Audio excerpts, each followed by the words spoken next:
A lot of the thought that goes into being 27001 certified is driven up the chain before it is then driven back down.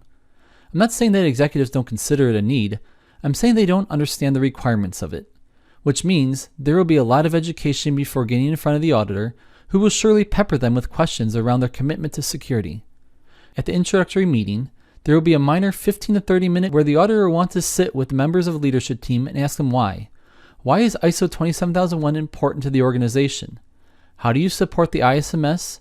And maybe, how does the ISMS support the business? The auditor is looking to make sure they meet the requirements of the standard. Executive management is required to sign off on top-level policies. They promote and build the ISMS into the organizational processes. They ensure the resources needed to maintain the ISMS. They perform management reviews to ensure objectives are not only defined but also met, which means they need to promote continuous improvement. And finally, they influence the organization and prioritize this work.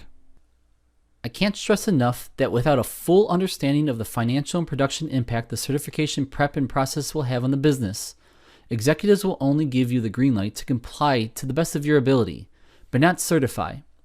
Leadership should have a clear understanding of what is required of them. Remember, this is technically their certification. You and your team are just the hands implementing it.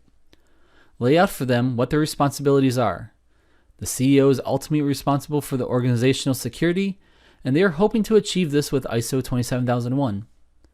Leadership is responsible for pushing the prioritization down the chain. General staff must follow the policies and processes put in place. Then finally, assign the security role that will manage the ISMS itself.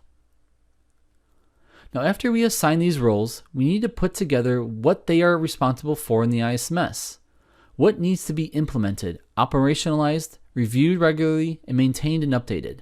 Things like, what is the acceptable level of risk? Are there internal audits conducted? Are appropriate records of the above activities all retained? Now, I have included a few more sections that illustrate the responsibilities for managing the ISMS. We'll circle back to this and touch on a few of them at the end of this course. Doc A1 is now complete. We have set the groundwork to build the base we intend to manage the standard on. We understand the organization and its influences.